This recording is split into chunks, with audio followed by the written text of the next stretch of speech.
Olá, primeiro ano A. Olá, primeiro ano B. Vamos ter uma aula juntos agora, os 2 primeiros anos, como vocês sempre gostam.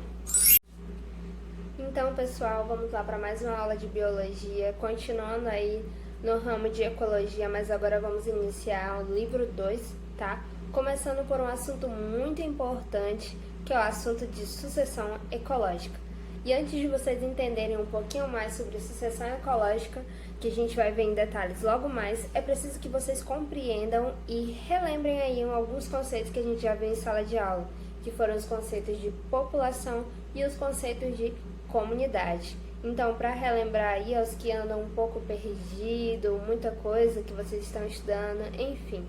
Quando a gente fala de população, estamos falando de indivíduos da mesma espécie, compartilhando o mesmo ambiente e um mesmo horário. Lembre-se do exemplo que eu dei para vocês em sala de aula, onde eu disse que cada sala de aula no Colégio Adventista de Rio Branco está desenvolvendo uma atividade específica com professores específicos.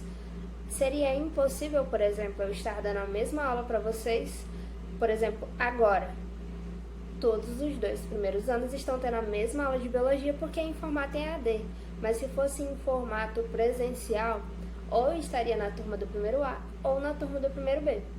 Então, as duas turmas de primeiro ano e todas as salas dá para a gente representar muito bem e diferenciar o conceito de comunidade e o conceito de população. Quando a gente tem cada sala, cada grupo de alunos isolado em uma sala, desenvolvendo algumas atividades específicas, a gente está falando de uma população, tá? Isso porque população são indivíduos de uma mesma espécie, em um mesmo local, em um mesmo horário. Já quando a gente fala de comunidade, seria aquele momento ali do intervalo, onde todos os alunos, por exemplo, a gente tem primeiro o intervalo do fundamental. Todos os alunos do fundamental compartilham o mesmo espaço em um mesmo horário, só que eles configuram diferentes salas, ou seja, diferentes populações. Então, quando a gente fala de uma comunidade, estamos falando de diferentes populações compartilhando o mesmo espaço, tá? Então, é muito importante que vocês tenham isso aí bem definido para que a gente possa entender um pouquinho mais agora sobre sucessão ecológica e por que ela é tão presente no Cerrado brasileiro. Vamos lá? Então, como eu comecei a conversar com vocês, a gente vai entender na aula de hoje sobre o processo de sucessão ecológica, tá? Então, percebam aí que eu já inicio esse slide mostrando para vocês espécies pioneiras, fase intermediária e clímax. Nós vamos entender já já o que significa cada uma dessas fases, cada um desses nomes em relação ao tempo. Então, para a gente começar, vamos relembrar aí. Quais são os componentes básicos de um ecossistema? E aí, Sami, você lembra? E você, Anali? Quando a gente fala de um ecossistema, a gente está falando do que mesmo? Vocês não lembram, né? Enfim, quando a gente fala de um ecossistema, lembra que nós temos 2 componentes básicos. Quais são eles? Nós temos os componentes abióticos e nós temos também os fatores bióticos. Lembra que os fatores bióticos são todos aqueles fatores que têm vida dentro do nosso ecossistema, enquanto que os fatores abióticos são aqueles que não têm vida. E a interação entre eles, a interação entre aqueles que têm vida e aqueles que não têm, constitui basicamente um ecossistema. E um fenômeno que pode acontecer dentro do ecossistema é o que a gente chama de sucessão ecológica. E a sucessão ecológica nada mais é do que mudanças sucessivas que acontecem na comunidade até que se estabeleça, até que a gente tenha como produto final uma comunidade clímax. Então, quando a gente consegue atingir essa comunidade clímax, significa que essa comunidade atingiu o seu ápice, ela está em total equilíbrio, está aquilo no que nós chamamos de ideal. Então vamos ver aí. A gente tem as espécies pioneiras. As espécies pioneiras, pessoal, são aquelas espécies que começam, tá? Que vão começar a tomar conta de um determinado local, que vão começar o processo de colonização. Conforme o tempo vai passando, essas espécies elas vão conseguindo ajudar o solo a ter mais nutrientes, querendo ou não, e com isso vão dar lugar a plantas que têm um porte um pouco maior. E aí nós vamos ter o início da fase intermediária. E nós terminamos no clímax, que é quando o que acontece?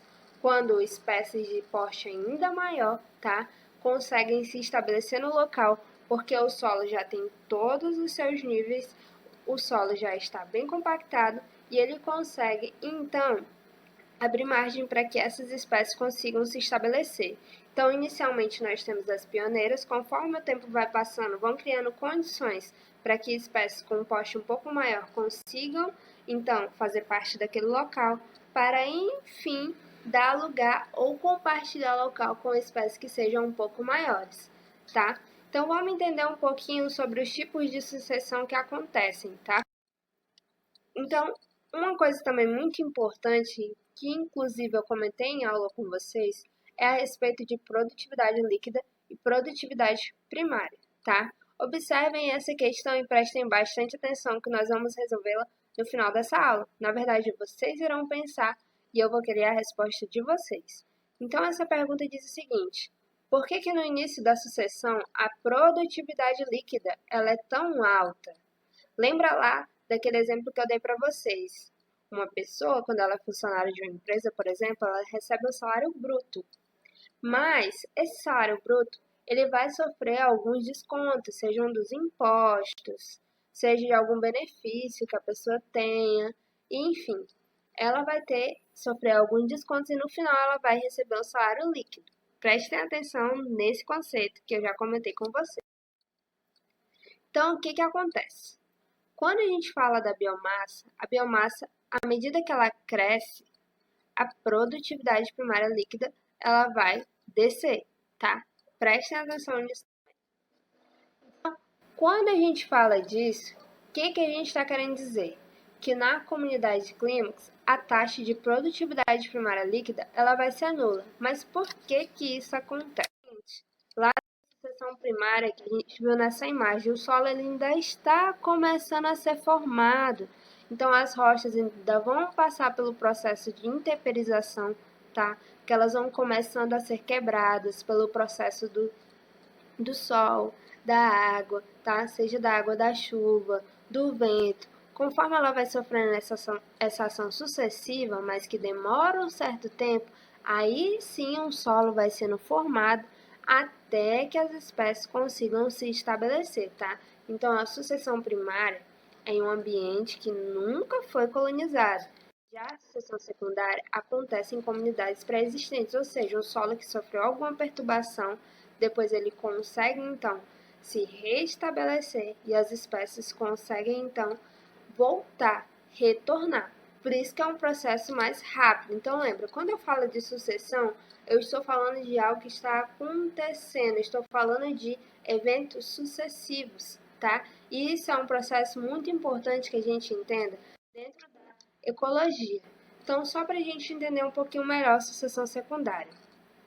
Por exemplo, um solo foi abandonado. Depois desse solo abandonado, começa novamente a receber a água de forma adequada, começa a receber luz do sol. Conforme esse solo abandonado vai conseguindo aí receber novamente os fatores abióticos, vai criando condições para que as gramíneas e pequenos arbustos consigam se estabelecer, e esse solo abandonado, ele então aos poucos vai sendo colonizado por espécies que são pouco exigentes, porque elas não necessitam de tantos nutrientes, tá? E conforme essas gramíneas e pequenos arbustos conseguiram aí se fixar, o que vai acontecendo? Conforme elas vão morrendo, vão se decompondo, elas vão tornando o solo mais rico. E conforme vão tornando o solo mais rico, vão dando condições para que espécies que precisam um pouco mais de nutrientes consigam se estabelecer, tá? Que vai ser o que então? Das gramíneas, eu vou dar condições para que uma floresta intermediária consiga ali se estabelecer. E conforme isso vai acontecendo, a floresta intermediária, com o passar do tempo, também vai sofrendo morte, também vai sofrendo decomposição e vai dando cada vez mais nutrientes para o solo para o quê? Para que a floresta semelhante à original consiga novamente se desenvolver. Então, por isso que a sucessão secundária é um processo mais rápido. O solo ele já está formado, ele só está precisando ali de um certo cuidado, tá?